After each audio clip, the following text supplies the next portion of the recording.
সবাইকে এই চ্যানেলে স্বাগত। যারা যারা মাধ্যমিক পরীক্ষা দেবে তাদের জন্য গুরুত্বপূর্ণ এই ভিডিও সিরিজ মাধ্যমিক সাজেশন গণিত। তো এই সিরিজের এই পর্বে আমরা আলোচনা করব দ্বিঘাত করণীর বেশ কিছু গুরুত্বপূর্ণ অঙ্ক নিয়ে। তো দীর্ঘ উত্তরধর্মী প্রশ্নাবলী, যেগুলো করণীতে যেই ধরনের প্রশ্নগুলো এসে থাকে এবং সম্ভাব্য যে প্রশ্নগুলো সেইগুলোর কিছুটা অংশ নিয়ে আলোচনা করব। তো আশা করি তোমাদের ভীষণ কাজে লাগবে। যারা যারা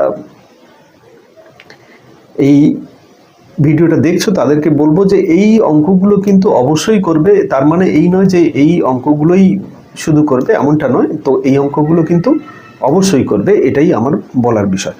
তো শুরু করা যাক আজকের পর্ব। আজকের পর্বে আমরা যে অঙ্কগুলো তোমরা স্ক্রিনে দেখতে পাচ্ছ সেই অঙ্কগুলো কিন্তু এখানে দ্বিঘাত করণীর অঙ্ক। দ্বিঘাত করণী সম্পর্কে বেসিক আইডিয়া আশা করি তোমাদের সবার ক্লিয়ার আছে। টেস্ট সবার হয়ে গেছে, তো মাধ্যমিক খুবই কাছাকাছি চলে এসছে। তো সেই ক্ষেত্রে এই সময়টা রিভিশনের সময়। তো প্রথম এখানে যে তিনটে অঙ্ক আছে, এই তিনটে অঙ্কের মধ্যে এগুলো সবই কিন্তু অনুশীলনী থেকে নেওয়া। অনুশীলনী 9.3 থেকে দ্বিঘাত করণীর অঙ্ক। প্রথম যে এর দাগের যে অঙ্কটা আছে, এই ধরনের ছল কিন্তু একটা পড়ে থাকে। এটা 2-এর দাগে অনুশীলনীতে, 2-এর দাগে ডি এর অঙ্ক তোমরা বই দেখতে পাবে দ্বিঘাত করণী চ্যাপ্টারে। তারপরে বিয়ের দাগের যে অঙ্কটা তোমরা দেখতে পাচ্ছ, এটা 6-এর দাগের 3-এর অঙ্ক, বইতে এটা দেখতে পাবে। আর সিয়ের দাগের যে অঙ্কটা দেখতে পাচ্ছ, এটা 5-এর দাগের অঙ্ক। তো এই অঙ্কগুলো কিন্তু ভীষণ গুরুত্বপূর্ণ। এই অঙ্কগুলো ভালো করে আমাদের সমাধান করে নিতে হবে। যেভাবে সমাধান করলে এই অঙ্কতে ফুল নাম্বার পাওয়া যায় এবং সম্পূর্ণ সমাধান খুব সহজে করা যায়, সেইভাবে এটা আমাদের জানতে হবে। সরল করার সময় সবসময় আমাদের লক্ষ্য করতে হবে যে এটার করণী নিরসন করতে হবে। মানে নিচে যে হরটা যেটা থাকবে, এটাকে আমাদের কনজুগেট দিয়ে ওপরে নিচে গুণ করতে হবে অনুবন্ধী করণী দিয়ে। তো সেই ক্ষেত্রে এই যে এটার সবচেয়ে ক্যালকুলেশনের সুবিধা হবে যদি এটার ক্ষেত্রে আমরা বড়টা ছোট, ছোটটা বড় এইভাবে করে নিই। মানে এই বড়টাকে সামনে রাখলাম, এটার তো বড়টা সামনে আছে, এটার ক্ষেত্রে বড়টা মানে √3টা সামনে এলো। এটার প্লাসের ক্ষেত্রে কিন্তু আগে পরে করতে পারি, তাতে কোনো অসুবিধা নেই। তো সেই ক্ষেত্রে আমাদের ক্যালকুলেশনের একটু সুবিধা হবে। তো এটাতে √6 মাইনাস √3 দিয়ে উপরে নিচে গুণ করলাম। এখানে এটা যেহেতু প্লাস আছে, আমরা আগে পরে করে নিতে পারি। দ্বিতীয় ক্ষেত্রে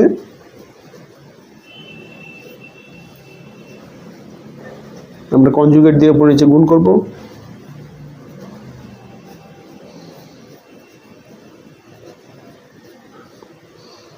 আবার তৃতীয় ক্ষেত্রে ওই একই রকম কনজুগেট দিয়ে উপরে নিচে গুণ করব, কিন্তু এটা আগে পরে করে নিতে হবে।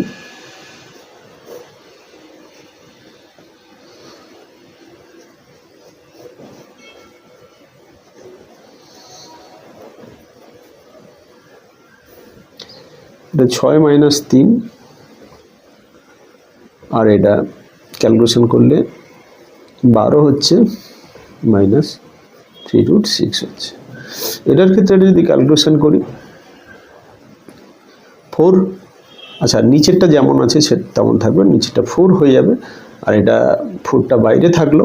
আর করণীয় অংশটা আমরা ভেতরে গুণ করতে পারি, বা এটা পুরোটা যদি গুণ করে দিই তাহলে এটা অ্যাকচুয়াল হবে কি না, এটা শুধু 6 3 18,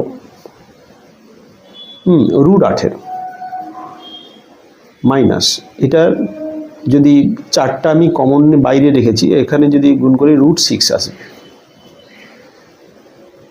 অনুরূপভাবে এটার ক্ষেত্রেও তাই, এটার নিচে 1 হবে। এটার ক্ষেত্রে যদি পুরোটাই রুট আছে তাহলে পুরোটা 6 3 18 এটা আসছে, আর এটাতে 12। তো এই ক্ষেত্রে 4 4 কেটে যাচ্ছে, এটার ক্ষেত্রে 3, এটা 3 হবে, আর এটা কমন নিয়ে 3-এর সঙ্গে কেটে যাবে। মানে এটাকে আমরা এইখানেই যদি স্টেপ করে দিতাম যে এখানে 3টা কমন নিয়ে নিতাম, আর নিচটা ক্যালকুলেশন করলে 6 মাইনাস 3 করে 3 হয়ে যেত, এই 3 3 কেটে যেত। তাহলে আলটিমেট আমাদের থাকছে কত, √12 minus √6 minus √18 plus √6 plus √18 minus √12। তো এটার ক্ষেত্রে আমরা 18কে ছোট করে নিতে পারি, 9 2 18 করে 3টা বাইরে বের করে 3√2 করতে পারি। কিন্তু যেহেতু এটা প্লাস মাইনাসে কেটে যাচ্ছে, একে আর ছোট করে ক্যালকুলেশন করে লাভ নেই, সময় নষ্ট। তো সেক্ষেত্রে এটা সমান আমাদের 0, তাহলে এটার আমাদের উত্তর হবে 0। এইভাবে কিন্তু আমরা সলিউশন করব। এরপরে নেক্সট অঙ্কে যাই। নেক্সট অঙ্কটা কি বলেছে দেখে নিই।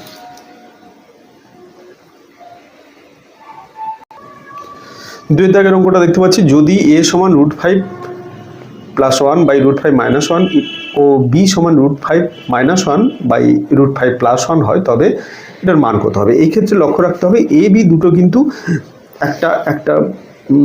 একটা অপরটার অরণ্যকে, একটাকে উল্টে দিলে আরেকটা হবে।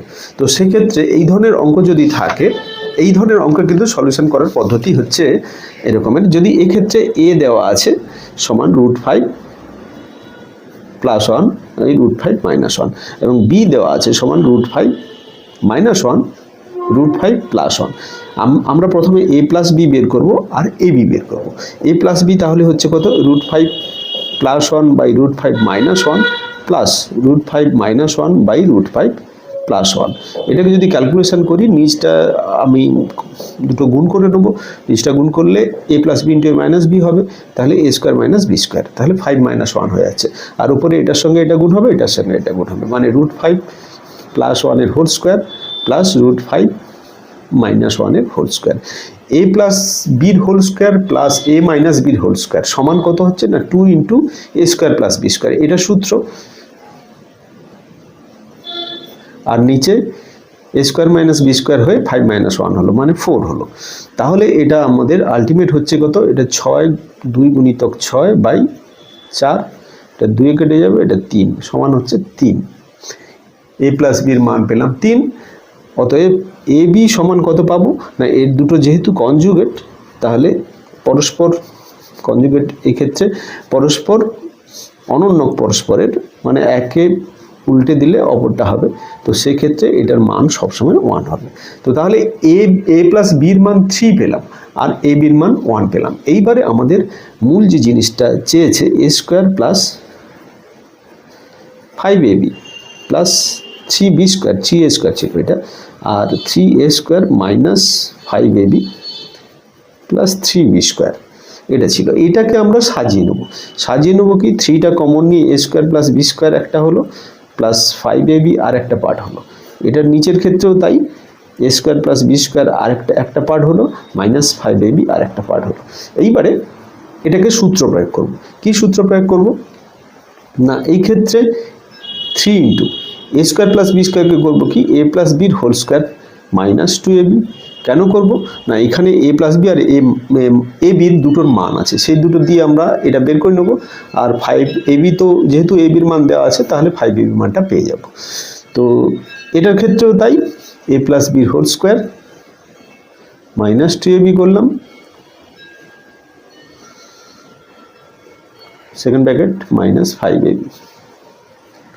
আচ্ছা, এটাকে যদি ক্যালকুলেশন করি, তাহলে 3a + b হোল স্কোয়ার, এটা 6ab আর plus 5ab, minus 6ab plus 5ab মানে মাইনাস ab। আর নিচেরটার ক্ষেত্রে 3a + b হোল স্কোয়ার, এটা হচ্ছে 6, 3 দিয়ে গুণ করলে 6 মাইনাস 6ab আর 5ab মানে 11ab। তাহলে আলটিমেট আমার হচ্ছে 3 × 3a², যেহেতু এটা a + b সমান 3 ছিল, মাইনাস 1, এটার মান 1 ছিল, তাহলে 3 × 3a² - 11। তাহলে আলটিমেট কত হচ্ছে, 9 × 3 = 27, 27 - 1 / 27 - 11, তার মানে হচ্ছে 26/16, তার মানে 13/8।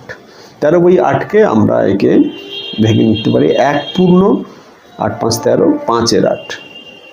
তাহলে এটাই হবে আমাদের উত্তর, 1 পূর্ণ 5/8। তো এইভাবে আমরা এর সলিউশন করতে পারি। এই ধরনের অঙ্ক যদি থাকে, দুটো জিনিস আমাদের বের করে নিতে হয়, a + b এবং ab। এখানে যে সূত্রগুলো ব্যবহার হয়েছে, সূত্রগুলো কিন্তু আমাদের ভালো করে জানতে হবে। যে সূত্রগুলো ব্যবহার হয়েছে সেগুলো হচ্ছে কি, প্রাথমিকভাবে a + b এর হোল স্কোয়ার সমান a² + 2ab + b², এটা হচ্ছে। আবার a² + b² সমান হচ্ছে কত না, a + b এর হোল স্কোয়ার মাইনাস 2ab। আবার কত হচ্ছে না, a² - b² সমান কত হচ্ছে, a + b × A minus B. আর একটা সূত্র কাজে লাগছে, যেটা হচ্ছে এ প্লাস বির হোল স্কোয়ার প্লাস এ মাইনাস বির হোল স্কোয়ার সমান হচ্ছে কত, 2 ইন্টু এ স্কোয়ার প্লাস বি স্কোয়ার। এই সূত্রগুলো, এখানে সূত্রগুলো এবারে আশা করি দেখা যাচ্ছে, এই সূত্রগুলো কিন্তু খুবই গুরুত্বপূর্ণ। মাধ্যমিকের জন্য সূত্রগুলো কিন্তু ভালো করে জানতে হবে, বারবার সূত্রগুলোকে অ্যাপ্লাই করে সূত্রগুলোকে মনে রাখার চেষ্টা করতে হবে। নেক্সট অঙ্কে চলে যাই। নেক্সট অঙ্ক x plus root x square minus one by x minus root x square minus one plus x minus root x square minus one by x plus root x square minus ওয়ানের সমান যদি 14 হয় তাহলে x এর মান কী কী হবে। তো এইটার ক্ষেত্রে আমরা ক্যালকুলেশন করব। দেখে নিই, এটা সমান তো 14 বলা আছে, আমি এটাকে পরে লিখব, আগে এটাকে সরল করে নিই। এটাকে সরল করলে আমরা কি পাচ্ছি, নিচটা গুণ হয়ে যাবে,